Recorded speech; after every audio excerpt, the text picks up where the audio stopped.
26 de mayo. San Felipe Neri, fundador del Oratorio de Roma, 1515 a 1595. La gloria de San Felipe Neri es la de todos los grandes reformadores que, venidos al mundo providencialmente, se esforzaron en comprender bien su época para remediar sus males y desvaríos. La vida de este gran santo abarca casi todo el siglo XVI, uno de los más brillantes y al mismo tiempo de los más turbulentos de la Edad Moderna. Es la época del Renacimiento y de la pretendida Reforma. Échase, pues, de ver la influencia que un apóstol como San Felipe Neri debió de ejercer en esos tiempos de arraigadas creencias y a la vez de fuertes pasiones. Felipe nació en Florencia, la ciudad de las flores, el día 21 de julio del año 1515. Su padre, Francisco Neri, fue abogado de mucho renombre, y su madre, Lucrecia Soldi, descendía de familia noble. Ambos eran de costumbres cristianísimas y de gran virtud. Recibió el bautismo en la iglesia de San Juan, y hubo de pasar por las puertas de bronce del célebre baptisterio, las cuales, según expresión de Miguel Ángel, son dignas del paraíso.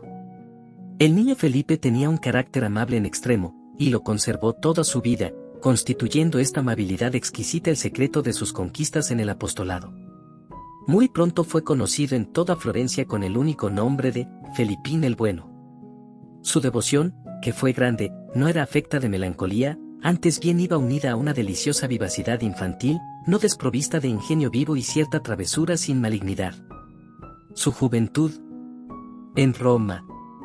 Perdió pronto a su madre, pero la providencia le deparó una madrastra que le amó como a hijo.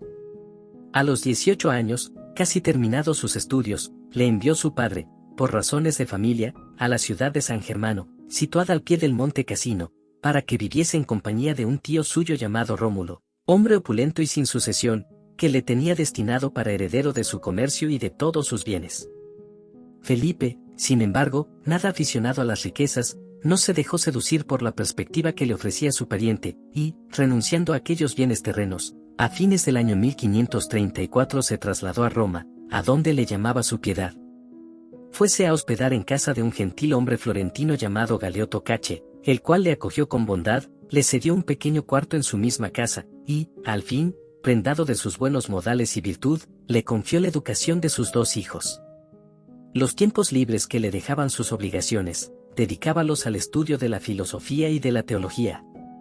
Felipe estuvo dotado, ciertamente, de un espíritu muy ilustrado, pero tenía, ante todo, el sentido de lo divino. Los que le trataban quedaban admirados de su sabiduría y de la exposición profunda y exacta de las materias más difíciles, pero sobre todo poseía en alto grado la ciencia de los santos, que no logró sin recios combates. Resplandecía la virtud en toda su conducta, en el semblante y en todo su porte exterior. Su modestia y virginal pudor hacíanse respetar hasta de los más disolutos, con todo eso no faltaron algunos tan malignos y tan descarados que tendieron lazos a su inocencia, pero siempre fue con gran confusión de los mismos que le pretendían derribar. Por largo tiempo permitió Dios que el demonio le asaltase con violentísimas tentaciones de impureza, atormentando su imaginación con representaciones obscenas, pero Felipe salía siempre victorioso de estos ataques del enemigo y con más ardor y bríos para la lucha. Entregábase de lleno a la meditación de las cosas divinas, llegando a quedarse hasta 40 horas seguidas en sublime contemplación. En aquellos momentos el amor divino inflamaba de tal modo su corazón, que se veía precisado a echarse por tierra, desabrochar sus vestidos y descubrir el pecho, para temperar los divinos ardores que le consumían. Dormía poco y se acostaba sobre el duro suelo, casi diariamente se disciplinaba con cadenas de hierro.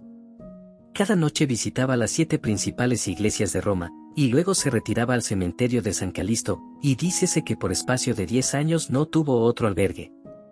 Cuando encontraba las iglesias cerradas, hacía la estación al Santísimo, arrodillado en los pórticos. En estas peregrinaciones nocturnas, se unía a Dios por la oración y el Señor inundaba el corazón del santo de tantas delicias, que con frecuencia se le oía decir: «Basta, Señor, basta. Detened, Señor, los torrentes de vuestra gracia».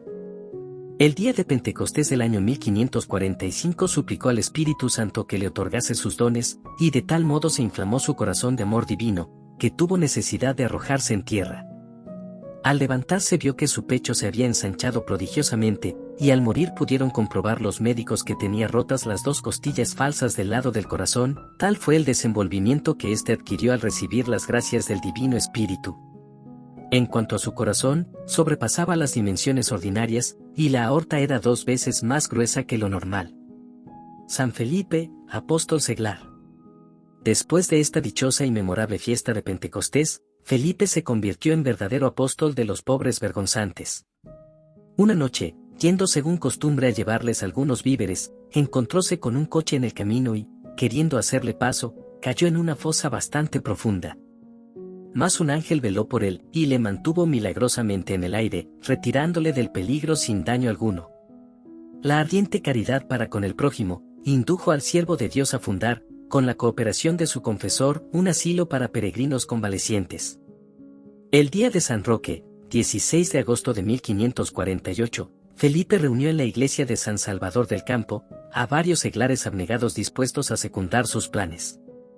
Esta cofradía, impulsada por Felipe Neri, ejerció con ocasión del jubileo de 1550 la caridad cristiana de servir a los peregrinos pobres. La obra tomó rápido incremento, pues, habiendo nacido en una humilde casita, pronto fue necesario adquirir otra más capaz.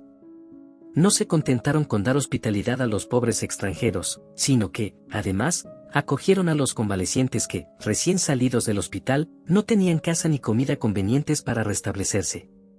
Más tarde se construyó el magnífico Hospital de la Santísima Trinidad, para los peregrinos y convalecientes.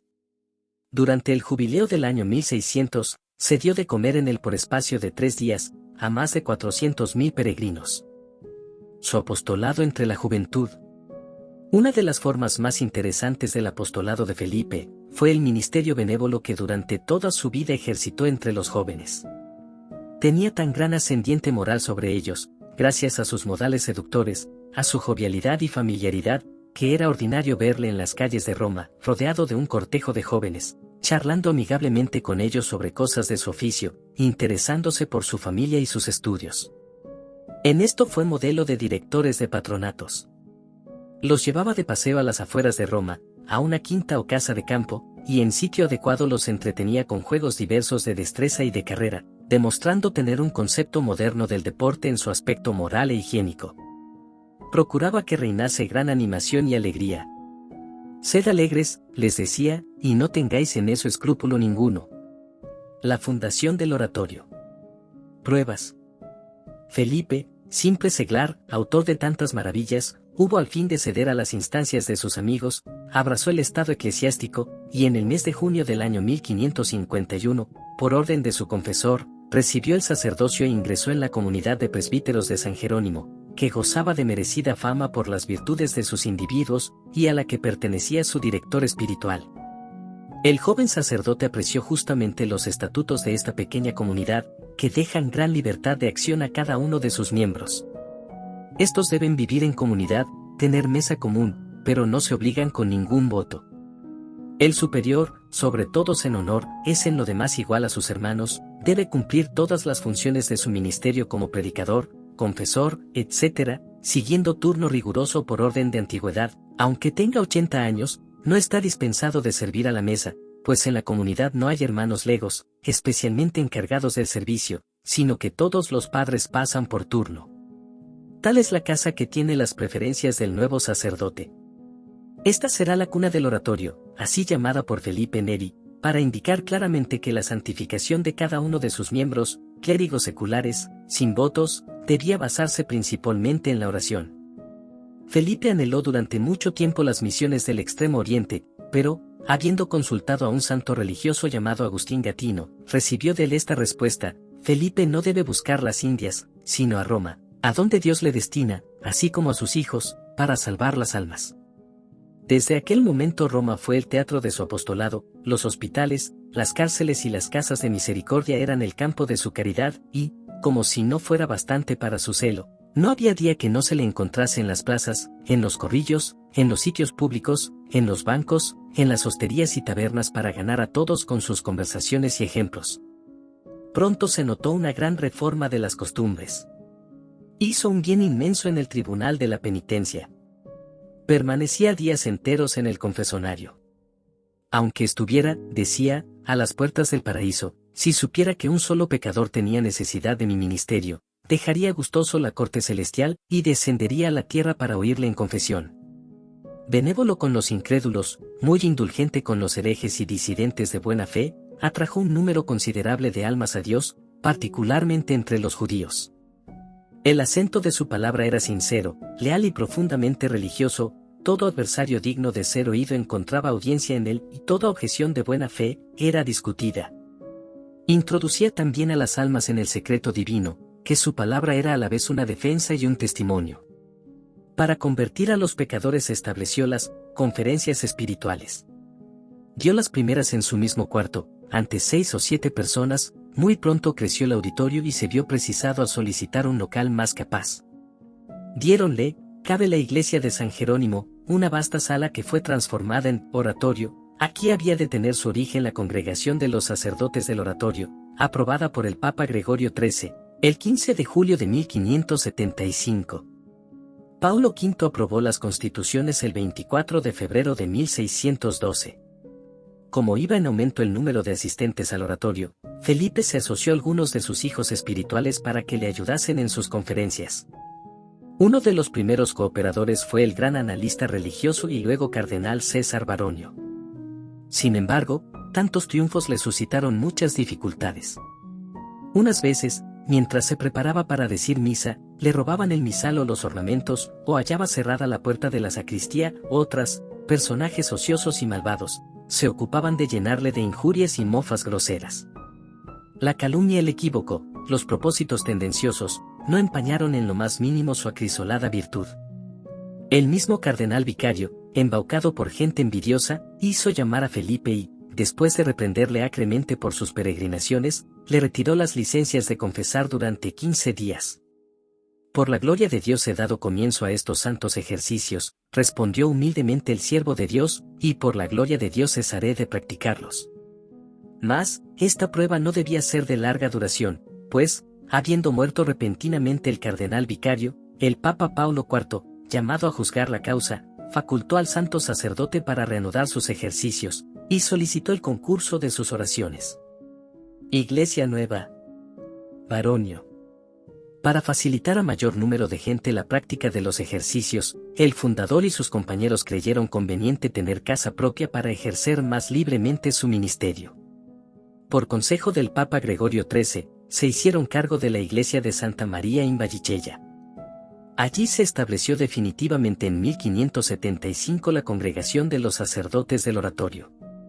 Felipe, hallando demasiado pequeña la iglesia para el bien que anhelaba, tuvo la audacia de hacerla derribar y emprender su reconstrucción a pesar de la carencia de recursos. La Providencia y la Santísima Virgen proveyeron lo necesario. San Carlos Borromeo fue uno de los primeros bienhechores del nuevo santuario, vulgarmente llamado Iglesia Nueva. Celebróse por primera vez el oficio divino el día 3 de febrero del año 1577. 3 meses más tarde, el 8 de mayo, Felipe Neri fue elegido superior del nuevo instituto. Sin embargo, debía esperar hasta fines de 1583 para habitar en Santa María in Vallicella. El género de vida era exactamente el de los presbíteros de San Jerónimo, reinaba el mismo espíritu de sencillez. Así se comprende que Baronio, cuyas obras conocía y estudiaba toda la Europa católica, hubiera tomado posesión de la cocina, y escrito en la chimenea con letras grandes, Baronio, cocinero perpetuo. Cuando los sabios y grandes señores iban a consultarle alguna dificultad, con frecuencia le hallaban con su delantal de cocinero, y tenían que esperar, antes de obtener respuesta, a que su maestro hubiera fregado las ollas. Dios reservaba al naciente instituto para mayores luchas, y Baronio, el cocinero perpetuo, iba a verse obligado, por orden de su padre espiritual, a dejar sus hornillas y empezar la obra que ha inmortalizado su nombre.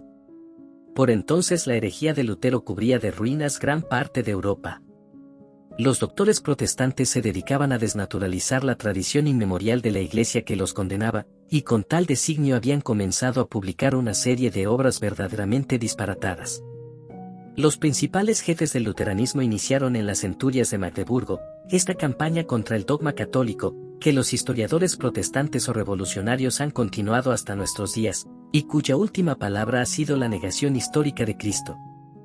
Como en el oratorio se daban conferencias diariamente, Felipe decidió que uno de los que se dedicaban a esta misión expusiera toda la historia de la Iglesia, desde Jesucristo hasta sus tiempos, resumiendo las actas de los mártires, las vidas de los santos, los escritos de los santos padres, la sucesión de los pontífices, las disposiciones de los concilios año por año, a fin de disipar las fábulas de Magdeburgo. Rogó y suplicó a Baronio que se encargara de aquel trabajo, pero el modesto oratoriano retrocedió ante la magnitud de la tarea, sin acabar de decidirse a emprenderla.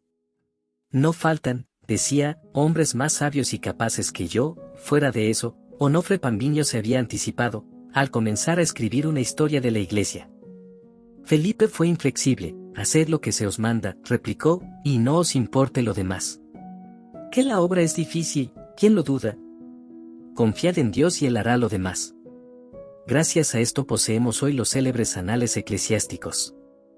Milagros y éxtasis. Últimos años y muerte.